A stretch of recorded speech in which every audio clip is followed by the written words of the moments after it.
간호조무사 A씨는 하루 대부분을 집안에서 보냅니다. 외출은 재활 치료를 위해 병원을 방문하거나 반려견을 산책시키는 정도가 전부입니다. 밖에 나가는 것도 사실 사람 만나는 것도 무섭다고 그러더라고요. 자꾸 이제 움츠러들고 제 친구들한테도 얘기를 다 안 했어요. 지난해 4월 백신 접종 후 받은 진단은 급성 파종성 뇌척수염. 팔다리를 아예 움직일 수 없던 사지마비 증상은 호전됐지만 잠을 이룰 수 없는 팔다리 저림 증상은 지금도 계속되고 있습니다. 저리고 아프고 그게 24시간. 계속돼요? 네, 지금도 계속 아프고 그래요. 핫파스를 붙이고 있는 느낌 계속. 그 화한 그 뜨거운. 하지만 질병관리청은 백신 접종과의 인과성을 인정하지 않았습니다. 백신과의 인과관계를 명확하게 있다 없다 이렇게 판단하기 좀 어려운 근거가 좀 불충분한 그런 상황으로 판단을 하고 있는 사례입니다. 대신 중증 의료비 1,000만 원 지원 대상에는 포함됐고 석 달 후 산업재해도 인정받았습니다. 이렇게 정부 지원을 받고 곧 일상으로 돌아갈 수 있다고 생각했던 A씨. 하지만 아니었습니다. 계속되는 고통은 마음의 병까지 들게 했고 지금은 우울증과 공황장애 치료까지 받고 있습니다. 그 아픔이 이제는 일상이 된 거잖아요. 우울해지죠. 내가 왜 이렇게 고통을 받아야 되지? 치료가 가능한 병원을 찾아다니고 신체적, 정신적 피해를 견디는 건 개인의 몫이었습니다. 우울증 등 정신적 치료는 정부 의료비 지원 대상에 포함되지 않습니다. 사실 이렇게 받아주는 병원도 없어요. 왜요? 책임지기 싫다는 거죠. 약 먹으면 괜찮아. 그냥 CT 찍고 일주일 후에 결과보러 와. 그냥 그게 끝이었어요. 코로나 백신 피해자 가족협의회는 A씨와 같은 사례가 적지 않다며 정부의 백신 접종 부작용들을 전문적으로 치료해주는 병원을 지정해달라고 요구하고 있습니다. SBS 박순입니다. 대학교를 졸업하고 해병대 장교로 제대한 뒤 취업 준비 중이던 장준하 씨. 지금은 혼자 힘으론 화장실조차 갈 수 없습니다. 이럴 때 보면 어지러워요. 어지러워요? 네. 그의 운명이 뒤바뀐 건 지난해 10월. 백신 2차 접종을 한 다음 날이었습니다. 아이가 구토를 하고 머리가 너무 아프고 몸을 일어설 수가 없다고 하더라고요. 구토는. 뇌출혈이었습니다. 급히 대학병원으로 옮겨 응급 뇌수술을 받아 목숨은 건졌지만 예전의 모습으론 되돌아갈 수 없게 됐습니다. 너무나 건강했던 아이였기 때문에 백신뿐이 원인이 없다고 생각을 했습니다. 그래서 하지만 피해보상위원회의 심의 결과는 4-2, 즉 백신 접종과의 인과성을 인정하기 어렵다는 것이었습니다. 어떤 생각이 들어요? 그냥 억울하다는 생각? 아무도 책임을 안 지는 거라, 제대로 걷는 거라. 준하 씨 수술을 집도했던 의사조차도 정부 판단을 이해할 수 없다고 말합니다. 저는 사실 백신 때문이라고 생각을 합니다. 피검사 결과 쭉 다 해보고 다른 검사를 해봤을 때도 다른 원인을 찾을 수가 없었습니다. 경기도에서 집배원을 하는 공정희 씨. 그녀의 아들 역시 집배원인데 지난해 8월 백신 2차 접종을 한 뒤 사흘 만에 숨졌습니다. 방문을 열고 가니까 이러고 있는 거예요. 이러고 빨리 아빠 부르고 식다 말고 나오고 저는 막 기절 상태고. 대학에서 태권도를 전공하고 집배원이 되기 전 태권도 사범까지 했던 건강한 아들. 부검 결과도 유력한 사인으로 백신을 지목했습니다. 백신 접종으로 인하여 심근염이 유발되었을 개연성이 높다고 판단됨이라고 나오고, 그런데 석 달 뒤 통보받은 결과는 4-1. 자료가 충분치 않아 백신과의 인과성을 인정하기 어렵다는 것이었습니다. 의사분들이 그렇게 결정을 내려줬는데 왜 질병청에서는 그걸 인정을 안 하느냐. 지난 14일 정부는 뒤늦게 심근염과 백신과의 인과성을 인정하기로 했습니다. 하지만 여전히 인과성 심사 과정에 누가 참여하는지, 어떤 논의를 거쳐 결론을 내리는지 모두 비공개입니다. 그 가족들이 설득이 안 되는 거죠. 최종 결정, 왜 그런 결정을 내렸는지 그거 자세하게 알려줘야 됩니다. 정부 판단에 불복해 소송을 제기한다 해도 피해자 측이 인과성을 입증해야 해서 사실상 승소하기 어렵습니다. 증명 책임이 있는 자가 패소한다. 이런 말이 있어요. 피해자가 증명을 해야 되는데 증명하기가 어렵죠.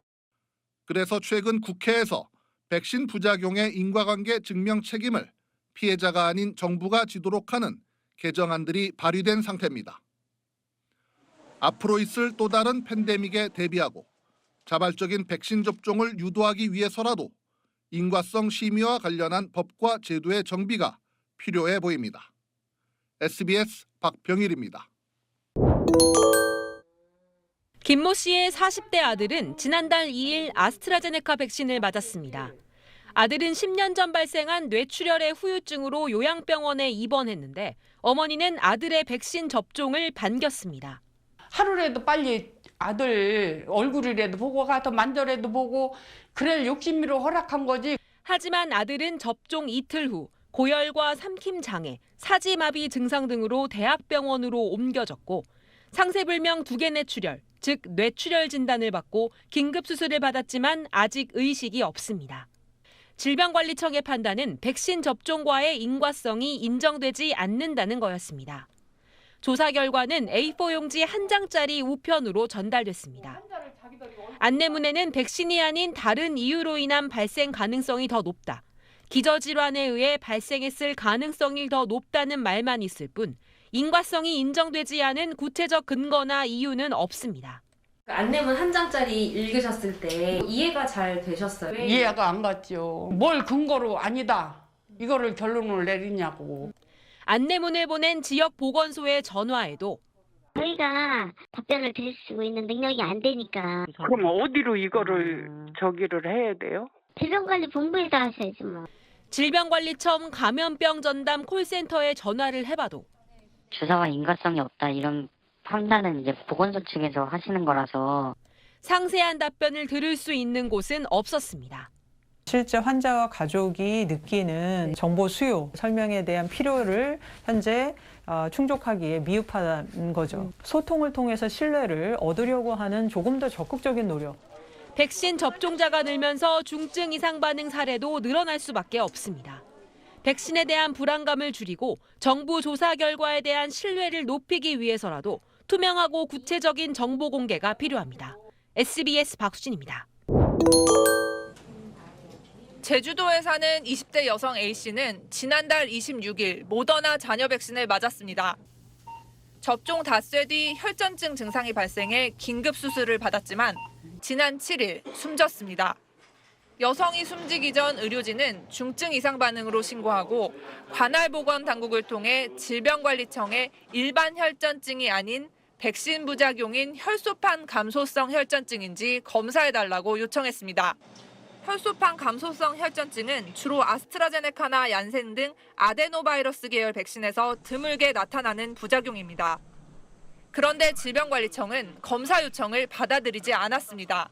모더나 백신 접종자라는 이유로 검체 접수가 불가하다라는 답변을 받았고 혈액 응고 자문단의 의견을 들어본 결과 검사가 필요 없다라는 회신을 질병청은 해명 자료를 내고 환자가 처음 병원에 내원했을 당시의 혈소판 수치도 검사 기준보다 높았다고 주장했습니다.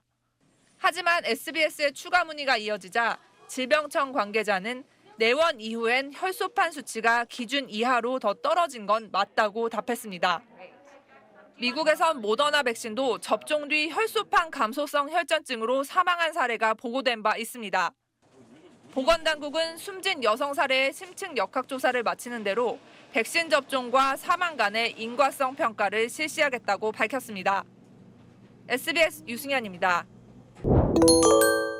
저는 10월 31일 19살 고3 학생을 잃은 장지영 학생의 아버지 장성철입니다. 백신 2차 접종 후 2달여 만에 숨진 고3 학생 아버지부터 이게 10원짜리인데 한 2만 원 돈 정도 됩니다. 정부에서 책정한 제 동생의 목숨값입니다. 백신 1차 접종 후 사흘 만에 숨진 수영 선수의 가족까지. 코로나19 백신 접종 후 숨지거나 심각한 부작용을 겪은 피해자 가족들이 국회에 모였습니다. 이들은 방역 당국의 인과성 심사 기준이 투명하게 공개되지 않고 있다고 말합니다. 22세 군인이 화이자 백신 접종 후 심근염으로 사망하였고 이를 백신과의 인과성으로 인정해 준 걸로 알고 있습니다. 누구는 인정하고 누구는 인과성이 없다 하고 도무지 저희는 이해할 수가 없습니다. 국과수 부검이나 의료진 소견에선 백신 접종과의 인과성이 인정됐는데 질병관리청에서 결과가 뒤집힌 사례에 대한 비판도 나왔습니다. 의사와 지자체 신속 대응팀에서도 인과관계를 인정했는데 무슨 근거 불충분이라는 결론을 낸 것인지 질병청에 요구했지만 끝내 자료를 전달받지 못했습니다. 현장에 나온 질병관리청 국장은 뾰족한 해법을 내놓진 못했습니다. 가족들은 피해보상 전문위원회 심의 기록을 투명하게 공개하고 심의 현장에 피해자와 가족이 입회할 수 있도록 해달라고 요청했습니다. SBS 박수진입니다. 청와대 분수대 앞에 백신 피해자 가족들이 모였습니다. 피해 조사 심의 과정을 투명하게 공개하고 인과성을 폭넓게 인정하라고 요구해왔지만 정부는 묵묵부답이라고 주장했습니다. 사지가 마비되고 중환자실에 사경을 내배고 사망하는데도 정부는 계속해서 백신 때문이 아니라고만 합니다. 지난달 정은경 질병관리청장과 한 차례 간담회가 있었지만 계속 소통하자던 약속은 지켜지지 않았다고 말했습니다. 백신 맞고 부작용이 생기면 대통령님께서 직접 책임져 주시겠다고 하지 않으셨습니까? 왜 도대체 나몰라라 하시는 겁니까 도대체? 이들은 정부의 공식 사과와 피해보상 심의 과정 전면 공개, 심의 과정에 가족이나 가족이 추천하는 전문가를 참석시켜달라는 서한을 청와대에 전달했습니다. 현재까지 정부의 피해 조사가 이루어진 이상 반응 사례는 4,260건, 인과성이 인정된 건 625건으로 15%에 불과합니다. 이와 별개로 피해 보상이 결정된 건 전체 심의 대상 중 40% 수준입니다. 질병청은 똑같이 앵무새처럼 명백히 인간성이 없다고 얘기를 해요. 아침에도 머리 컷하고 오겠다고 등교한 아이예요. 아빠보다도 어깨가 더 넓은 아이예요. 근데 그걸 100% 어느 가족이 인정을 할까요? 오늘은 16살 청소년이 백신 접종 후 사망했다는 신고가 접수돼 방역당국이 인과성 조사에 착수했습니다. 이제까지 알려진 사망 신고 사례 중 최연소입니다. 사망자는 백신 2차 접종까지 마친 걸로 파악됐습니다. SBS 박수진입니다.